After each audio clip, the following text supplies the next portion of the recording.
My name is Christy Beaumont. I was born in Port Arthur, Texas in April of 1972. My dad was a mechanical engineer, and my mom, she did various stuff. She used to be an x-ray technician, then she started working for legal firms. I grew up in Nederland, Texas, which is another small town around Port Arthur. My family had lived there a long time. My great-grandfather had a house, which is actually that painting right there. He lived to be over 100 years old, and he was very well known in those parts. He was actually Mr. Groves, which is another town around there. But he, my understanding, gave property to like the school district so that they could build some schools, and they had a cattle ranch and used to do milk cows than they did beef cattle. So tell me the history of the name. So allegedly, it is supposedly named after, Beaumont, Texas is supposedly named after my ancestors. There are two stories on how it was named. One of them is probably pretty factual. The other is a lot more fun to tell. So the factual one is that the individual that found the area that was later named Beaumont, that his wife was a Beaumont, and so he named it after her. The entertaining story is that three gentlemen arrived to the area and they were trying to decide who to name it after. And so they had a drinking contest, and Beaumont could clearly hold their alcohol, and so he was the last one to fall off the bar stool. Probably not very factual, but it is in a book that I have read, so. So, Judge, tell me how you got from Beaumont, Texas to Fayetteville, Arkansas. So, I went to undergraduate school in Baylor, in Waco, Texas, and I always wanted to be a lawyer, but wasn't sure. I graduated from Baylor in 3 years and worked the entire time. So, I didn't have the highest grades that I thought I needed to have in order to go to law school. So I had a degree in psychology. So I actually went to Stephen F. Austin in Nacogdoches and went to graduate school there for a master's in psychology. And one of my professors, after I'm sure I was arguing with him about something, stated that I should have gone to law school. And I said I always wanted to go, I just didn't think I had the grades to. And he said, oh no, just go take the LSAT and I bet you'll do fine. And so I took a pre-LSAT and made like an 88th percentile on it, just without studying, doing anything. And so I went and got one of those Cliff Notes for the LSAT books, or for LSAT for Dummies, and took the LSAT a few weeks later and scored like 92, 93 percentile on it. So I did very well, and so I didn't have trouble getting into law school. So then I went to the University of Houston Law School, and I graduated from there, and I became an assistant district attorney. And I met my husband, who was a criminal defense attorney there, Tim Snively. And he always wanted to come back to Arkansas. And so we got married and literally drove to Arkansas as soon as we got back from our honeymoon. So and I've been here ever since. It's been about 16, 17 years. So when you got to Northwest Arkansas, what were you doing? And tell me how you went from getting here to where you are today. So when I came to Northwest Arkansas, number one, while I was in Texas, I had to take the Arkansas State Bar and so I passed that. And then I started working with Tim. I don't know for how long it was, just helping him out. And then I got a job at the Washington County Prosecutor's Office under Terry Jones. And I worked there about 1.5 years. So after I left the prosecutor's office. I did private practice for, I don't know, maybe 6 months, and then Denny Highslip, who was the head of the public defender's office, convinced me that I needed to go work there. So I worked there for about 8 years, and then I ran for judge and got elected about 6 or 7 years ago. Tell me what it was like first working under Terry Jones. What kind of cases were you handling, and who were you working with? So I was hired actually on a grant position. I was the gun prosecutor. And so any cases that were involving guns in the office were usually given to me because it was dealing with the grant that I was working on. Eventually I ended up handling a lot of the drug cases, especially the bigger drug cases, the drug task force cases, because the guns and the drugs seem to kind of go hand in hand. I truly enjoyed working for Terry Jones. As a prosecutor, it's very easy to get one-sided and be punishment, punishment, punishment. And Terry Jones was one of those individuals who was very fair, and he had no problem if the right thing to do was to dismiss a case, then that's what he did. And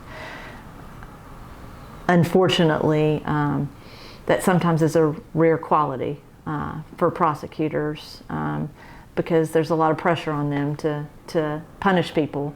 But Terry was always really good at looking at the case, and if the evidence wasn't there, or if an individual maybe needed another chance, he was very good at trying to give them that. Good. And then working at the public PD, what was that like? So I had only been a prosecutor up until that point, except for the private practice. I started doing a little criminal defense work. And for me, it was an eye-opening experience. I was a very hard prosecutor when I was there. I can admit that now. And I liked trying cases, so I had no problem if someone didn't want to take my offer, taking it to trial. Once I got to the public defender's office, I realized that they were people. And as a prosecutor, I didn't realize that. And so for me, it made me a better individual and a much more well-rounded attorney. And I think enabled me to be able to do what I do now. Talk about the caseload and keeping up. I mean, it had to have been challenging. At the public defenders, I like to work. I never had a problem with the caseload, and my goal was, especially with people in custody, is I got a case file and I would immediately go see them because I knew they'd already been sitting there at least 30 days because once your arraignment's usually about 30 days later, and that's when the public defender's office at that time got appointed. And so I would try to go down there and try to meet with them and see where we were. And if it was a probation case, try to get the prosecutor to make that offer, or drug court, so that way we could get them out because I knew they weren't doing any good being in custody.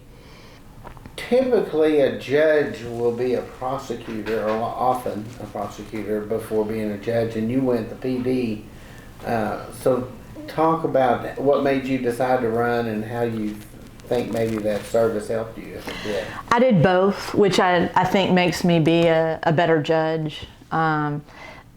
And I'm a different type of judge. Drug court is a completely separate beast from the other courts, especially the criminal courts.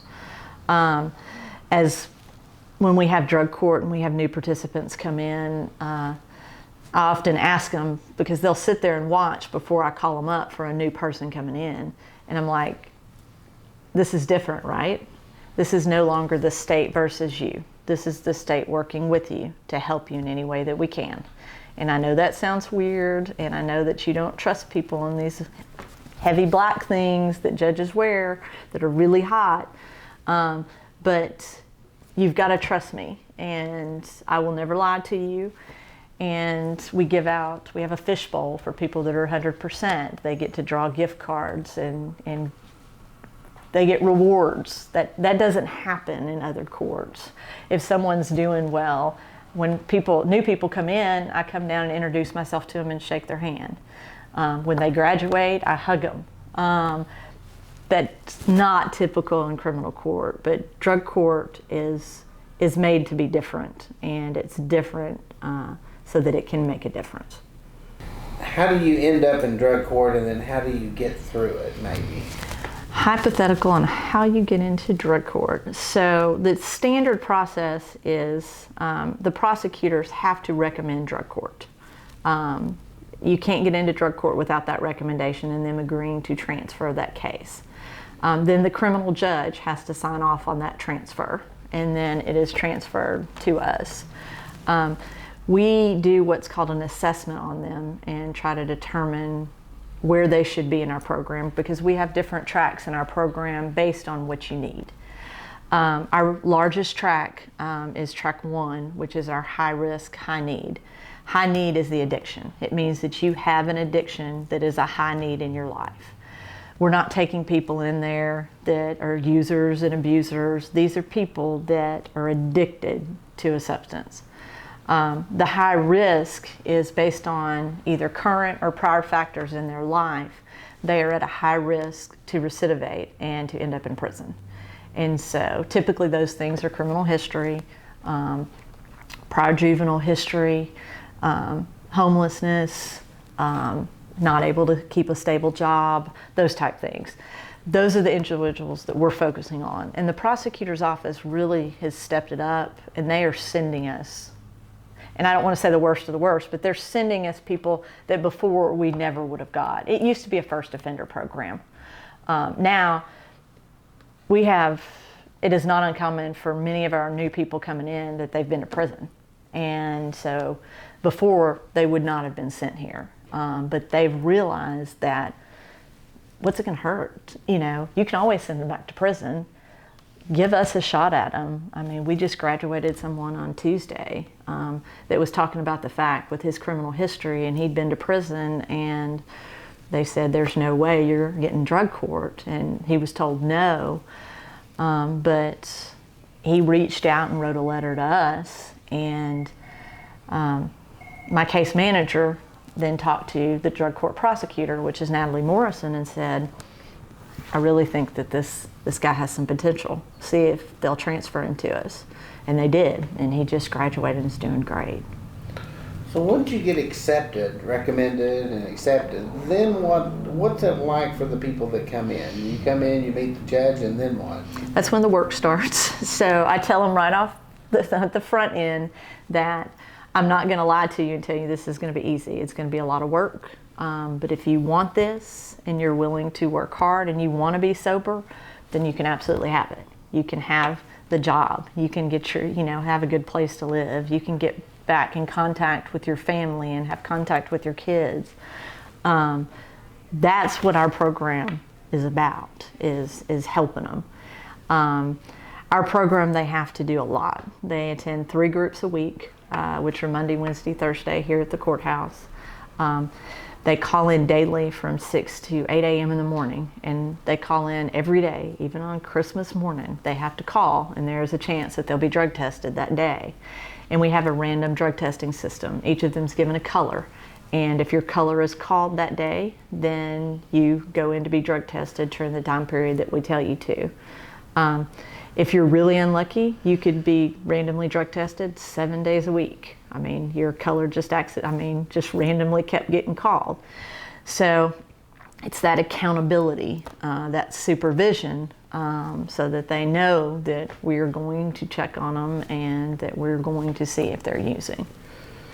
What are some of the most common drugs or the most problematic ones you see? Meth, opiates, and alcohol. Those 3 are the most common types of drugs that we see in our program. So methamphetamine is still the highest, and opiates and alcohol are right there next in line.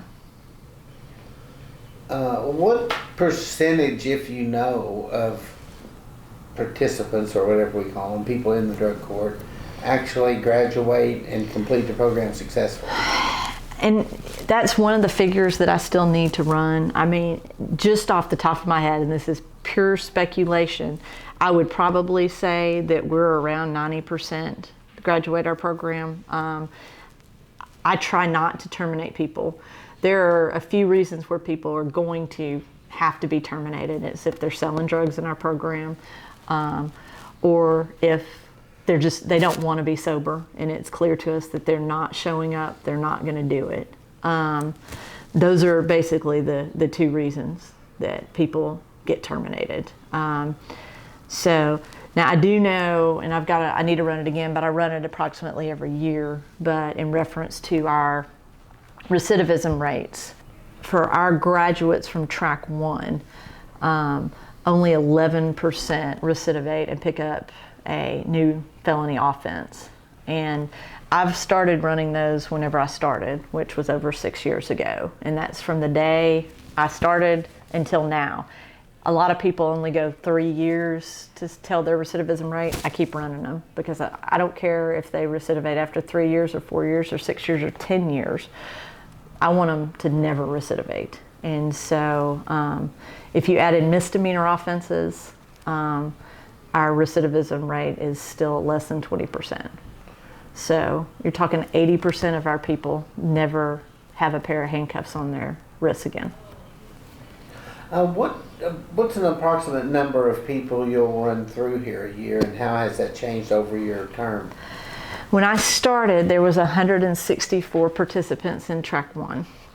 So now there is closer to 400. We have about 300 or so active. So the 400 includes people that are in transitional living different places and people that have absconded. But yes, our numbers have more than doubled since I've been here. It's not a one strike you're out, right? I mean, explain to me, and I understand that, but to kind of tell me how they might get an extra chance and why that's important. So in reference to chances, there are some programs who are a 3 strikes and you're out program. We are not that way. We follow what's called best practices, which means we use progressive sanctions. So you start out at a lower level, but if they keep doing the same thing, then you continue to increase the sanctions, they become harsher. But the first thing that you have to look at is what the sanction is. Say, for example, someone comes in and it's their first day in drug court and they test positive for methamphetamine. That is something that we hope that someone can get in the future, okay? That's a goal for us, okay? So it's distal, okay? It's not proximal. So a distal, like testing positive, staying sober, that's something we don't expect the individual to come in and do the first day. And so I'm not gonna put them in jail because jail's not gonna do them any good. They need treatment for that. And so it would be a treatment sanction that we give them. Now, whether that would be 90 meetings in 90 days, meaning like AA, NA, Celebrate Recovery, those kind of things, if it's more a serious use that we're concerned about, and whether we might send them to inpatient treatment for up to 30 days. So it kind of depends on the individual what specific treatment they need, and I rely on the counselors a lot for that.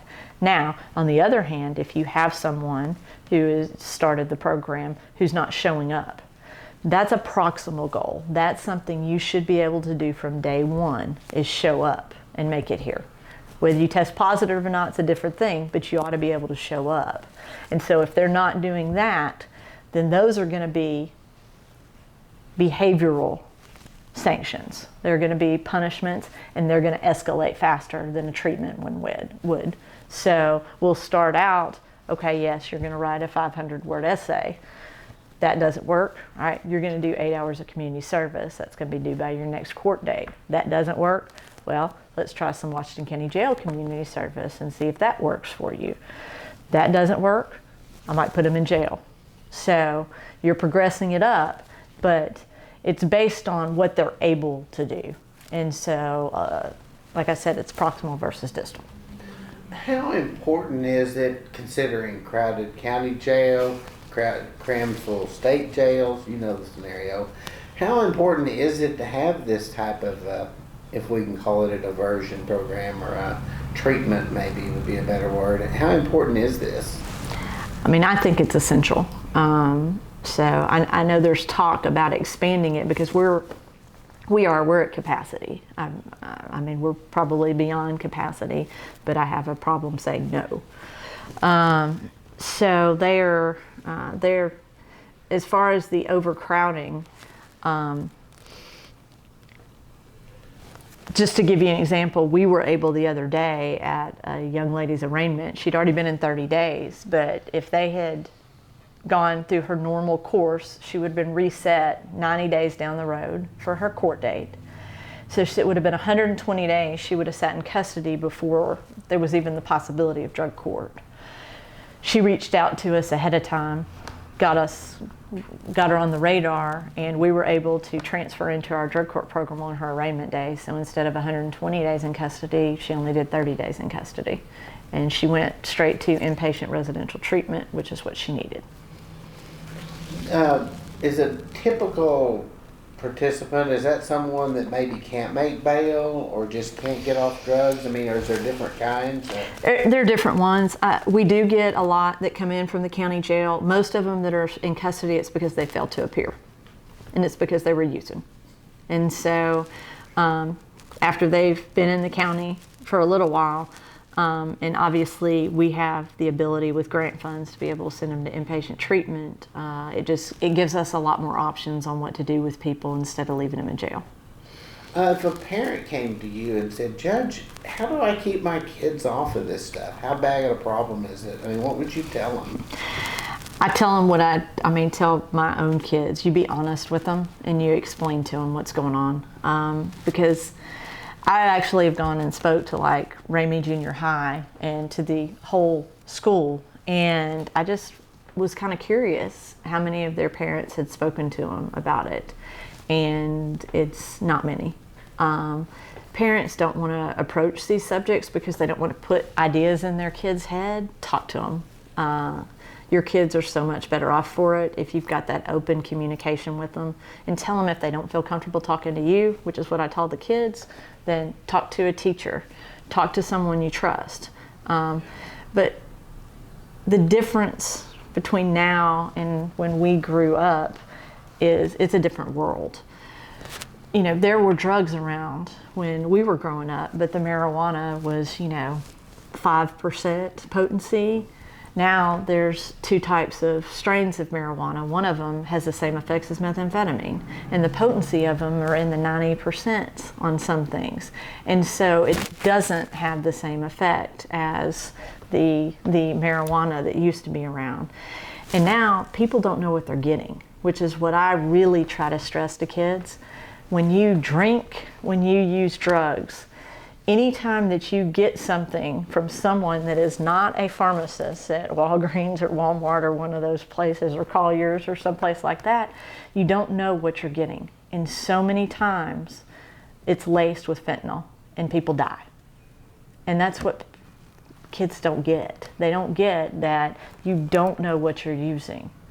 And every single time they try something or use something or drink something, they don't know what's in it and they can die.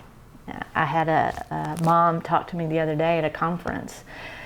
Her son thought he was using cocaine. Cocaine is not something you usually overdose on, and it was laced with fentanyl, and he overdosed and died, and he's no longer here. It's so much scarier today than it used to be. Judge, you talked about going out to Ramey and other. What are some of the outreach you do? Police call it community policing. What's the judicial approach, and how much do you do? Anytime that someone comes and asks me to speak at something, I do. I've spoken at Rotary, I've spoken at Kiwanis, I've spoken at some of the schools. We're involved with Project Right Choice, which I don't know if you're aware, but they go into the schools and every year bring a ton of the elementary schools together to let them know about drugs and what's going on, and it gives them the opportunity to ask questions. And the sheriff and I usually kind of are a tag team and let them ask us whatever questions they have. But some of the questions we get are, what I do if, my parent is using. Talk to a teacher, talk to a counselor, talk to a law enforcement officer. So, what kind of support do you feel like you have from the sheriff and the prosecutors and others? I think we have good support from the sheriff and from the prosecutor's office. The sheriff, actually, I have a bailiff, but then I also I have another position that the sheriff pays for, who is Eric Sizemore, and he helps our individuals find jobs. And the sheriff doesn't have to do that. That is not something that he is required to do, but he realizes the importance of our program, and he knows the importance of people having jobs, and so he allows us to have that position under his budget. Now, when you're in drug court, you don't have a lawyer with you, right? Aren't you? You do. You do bring a lawyer? I wasn't sure how that works. There is a prosecutor and there is a public defender. If you don't have a private attorney that is appointed to you for everything. So you are always represented. Okay. Let's go back and talk about your predecessor, Judge Gunn. And Judge Mason. There was two. Judge Mason, Chad Mason. Oh, that's right. And in fact, you talk about when Judge Gunn started the program, some of the things she did and whether or not you're still doing them. Judge Gunn obviously started the drug court program. Her and Judge Story, back in 1999 is when they got the drug court program started in Washington County. The things that she was doing that we're still doing the drug testing, we are still doing the lots of contact with the participants, supervision, the treatment. At that time, Judge Gunn had private counseling for the participants in the program, and the participants had to pay for that private counseling. We were able to get it switched to the state so that the state now provides that counseling, which is a significant cost saving for our participants. So there's a few of the same people that were around when Judge Gunn was doing drug court, but I think the goal is still the same. The reason that I wanted to run for this bench after Judge Gunn retired was because I saw the effects of her drug court program, and I wanted to make a difference, a bigger difference, and I saw that she was making that difference. And so, but for her, I probably would never have gotten into this position. I saw the effect in my clients, and watching them walk across that graduation stage and seeing the difference in them, I was sold. Do you consider Judge Gunn a mentor and a friend, or?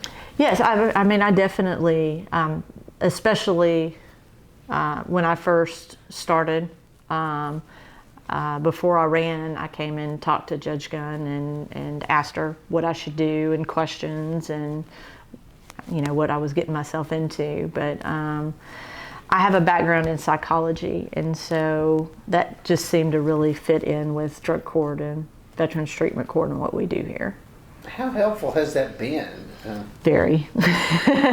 So it's been very helpful for my psychology background. So I have an undergrad, I have a bachelor's in psychology and sociology, and then I completed all my coursework for a master's in psychology. I just didn't do my thesis because I went to law school instead. But I learned how to give all these psychological tests, and obviously I have a much better idea of what the mental disorders are, and I actually worked in 2 different psychiatric hospitals dealing with the mentally ill. What's one thing most people don't know about drug court, if there is a thing or two? I still think a lot of individuals don't realize that drug court is it used to be said, drug courts, oh, that's a cakewalk. I don't think a lot of people realize what our participants have to do and how much supervision and accountability there is, and how successful it is and how well they do. like I said, they go to 3 groups per week. They have to attend initially 2 outside meetings a week. They have individual counseling sessions. They call in daily for a drug test. They have to have a full-time job or be a full-time student. They also are required to do volunteer hours while they're in our program because the community does so much for us. We make them pay it forward. They have to pay fines and fees. They go to probation a lot. If they have mental health that they need services for, then we'll require them to go to that. Our program now, and this is kind of tying it back to the differences in Judge Gunn and ours now, is we have so many more resources available to us, and I think we've learned a lot more. Judge Gunn was sent a lot of first offenders because that's what they thought drug court should be about, and we don't get very many first offenders anymore. I'm not saying we never get them, but it's people that have significant severe addictions, and the opiate crisis wasn't going on back then with people overdosing, and we now use what's called medically assisted treatment to help people get off opiates and help with alcohol, which wasn't around back then. We also, Chad Mason was the one who kind of started the work aspect of the program. I mean, it was always required that you had to work, but we never had anyone in our program that helped people find jobs. And so Chad Mason was the one who was able to get with the sheriff and to get that going. So I like to think that I have continued to build, each one of us has, on where it started and continue to make it better. And my thoughts are is that it's never as good as it can be. It can always be better. And so I'm constantly looking at ways to try to make our program better, to help our participants, and to continue to lower the recidivism rate. Judge, you mentioned community service requirements for your participants. Haven't you kind of led by example? I mean, aren't you involved in a lot of? Tell me some of the things you're involved in. So I used to be involved in Ozark Literacy Council, it's a great nonprofit that helps individuals learn how to read, and it helps individuals with English as a second language. And I was very involved with that. Once I became a judge, I wasn't allowed to do as many things. I'm very active in my church, which is Mount Comfort Church of Christ. And then we're also, I'm on the board of the Rinker Scholarship, which is a scholarship that Jan Rinker set up in honor of her husband to help drug court and veterans treatment court participants who have suffered for substance abuse further their education once they're getting toward the end of our program. So we're also active, obviously, with Project Right Choice. They're our nonprofit. So we can't be a nonprofit ourselves, so Project Right Choice does it for us, and we have a golf tournament every year that we raise funds, and those funds are used to help our participants. So it can help pay for medication that they need, helps us do client assist loans when our clients can't afford their electric bill for that month, then they can borrow the money from us with no interest, and they just have to pay it back before graduation. And it also helps us at Christmas time. Us and the Elks Lodge and then Genesis Church have been great. They help buy Christmas presents for children of our participants in our program who can't afford them. And so we use some of the golf tournament money for that also. So just a few of the things we're doing. I know this is a stressful job, but what kind of satisfaction do you get seeing people change their lives? And I mean, how invested do you get in your... So we are very invested in our jobs, and I can't tell you the team that we have here that works with drug court and vet court. They're amazing, but it is graduation and seeing people succeed and contacting us years later, showing us how well they're doing. We just had our first Madison County graduation, which is the new this.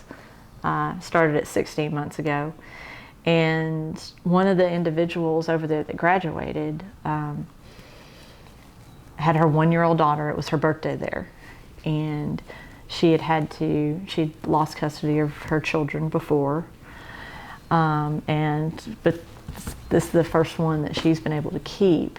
And Madison County obviously is a lot smaller than Washington County. Everybody knows everybody's business. And hearing from other people in the county, elected officials, about the difference in this individual and just how amazing the transformation have been is awesome to witness and to hear about. So it's pretty cool.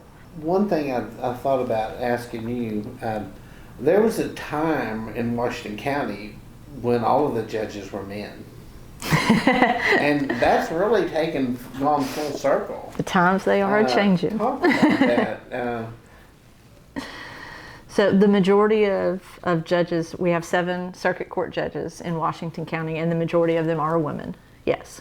And we all kind of came about, I think, at the kind of within a few years of each other. So Judge Zimmerman was kind of the instigator. She has been around the longest. But then Judge Bryan and Judge Taylor got elected at the same time, and then I got elected after them. So we have a 4-3 majority, so to speak.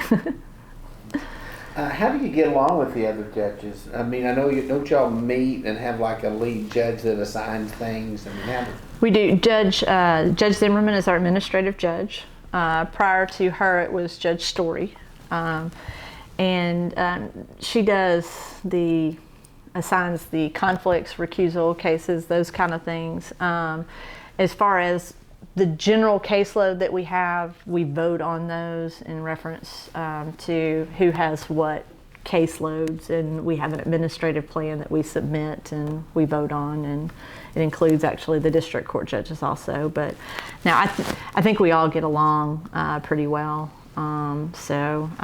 Some of us go to lunch together and, things outside of work also. But I think we all have a general respect for each other. And it's not easy to get elected as a judge. And so anyone who is willing to put the work in to do that, you have to have some respect for them. Talk about your elections. Who did you run against the first time, and then have you been opposed? I still have PTSD from that. But No, when I ran, it was an open bench. There was not a sitting judge. And so initially there were 4 individuals who indicated they were going to run for the position. I was the first one to announce, and then other people announced also. So I basically ran because there was a runoff also for a year and a half straight for the position.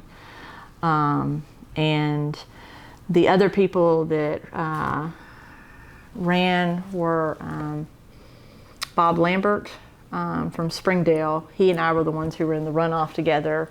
Amy Estes was in the general election with us. And Amy Driver initially announced she was going to run, and she worked her tail off, and then she decided not to continue to run. So there ended up being 3 people on the ballot. So I basically, it was every single day. And one day I was at 12 events and drove over 200 miles on my car. And literally my husband was posting pictures of my shoes, which had holes in them because of walking so many different places. And so I'm not easy on shoes as it is anyway, but yeah. So the first election, I had opponents. That was just to fill out what was left of Judge Gunn's term. So it was only 2 years. And then I ran again, and I did not have an opponent. Thank goodness. Thank God for that one. So, yes, I've been on the bench, so a little over 6 years now. What are some things maybe that I haven't thought to ask about, or things that maybe you want to share that I haven't covered? So I just want to explain to you what Veterans Court is in reference to things that you haven't covered. Veterans Treatment Court was opened up actually right before I took the bench. I was lucky enough as a public defender to actually put the first gentleman in Veterans Treatment Court. But we work in connection with the VA, and the VA provides services for the individual. So they do the counseling for substance abuse and mental health. So the way it's different from drug court is that with drug court, we don't take people just for mental health. With the VA, we can. And it is set up similar to our drug court program, except for at the VA, it's an individualized plan based on what that particular veteran has going on. So say, for example, that veteran has substance abuse and PTSD, then they will have them in substance abuse groups. They'll have them see an individual counselor, but then they also will get them working on their PTSD. And that's every individual requires different things, and there's so many different types of PTSD treatment, and they really work well to try to help the veterans, because I look at it this way: these individuals are people that put their lives on the line for us. The least we can do is try to get them the help that they need to try to recover from what we sent them to do. When you say opioids, I guess I'm not really sure what that means or why that's become such a huge problem. So oxycodone, hydrocodone, morphine, heroin, those are all opiates, and they affect the opiate receptor in your body. Our bodies generally produce an opiate, and then you've got fentanyl, which is one of the most dangerous opiates. So the difference with opiates is that people are getting these prescribed to them, and so they're easy to get. Most people can go into their parents or their grandparents' their medicine cabinet, can probably find some old ones that they didn't use. And the dangerous thing about them is that methamphetamine, I mean, it's tearing you up, but it's a slow death. Opioids is a quick one. And you've heard about the opioid crisis, I'm sure, but it's because it's killing people, and people are overdosing and they're dying. And opiates, a lot of people get hooked on them just because they go to the doctor and they had a back injury and they put them on opiates because, that's what people did. We didn't realize, hopefully at that time, that they were so addictive, and then people kept getting them. And unfortunately, Arkansas is, I believe, the second highest in the nation per capita in reference to doctors prescribing opioids. So the bad thing about opioids is meth is mentally addictive, but there's no real big physical withdrawal that you go through from methamphetamine. With opiates, you do. You get sick as a dog. It's I'm told the worst flu that you've ever had is trying to get off of opiates. Your body literally gets sick going through the withdrawal. And so because of that, people not only have the mental reason to want to use, but they have the medical reason that they want to use because they don't want to get sick. Nobody wants to feel sick. No one wants to be throwing up. And so it makes it that much more challenging. And with opiates, there's evidence that 6 weeks, 6 months later, after you stop using them, you can start having cravings again, which makes them really hard to kick and to get off of. And so we use medically assisted treatment in order to, a lot of times, try to help people get off opiates. If someone came to you and said, maybe somebody from Texas or whatever, somebody that didn't know Northwest Arkansas, and said, "Judge, tell me about Washington County," what would you tell them?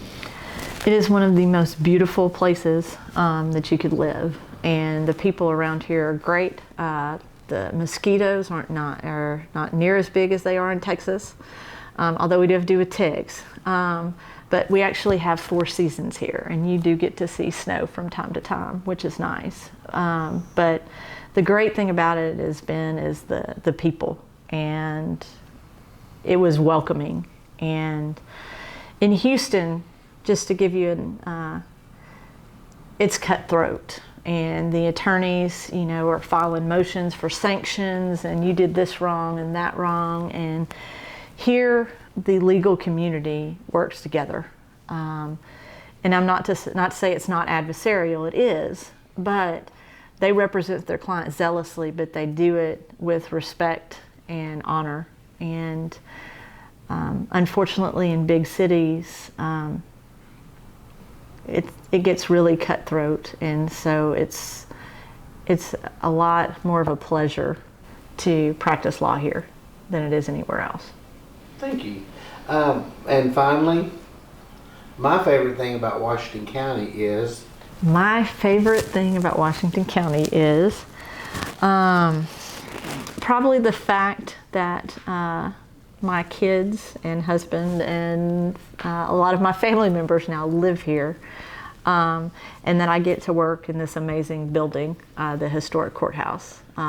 It is, to me, every day that I walk through there, it's like walking into To Kill a Mockingbird, because I do believe that I have the coolest courtroom in the entire United States.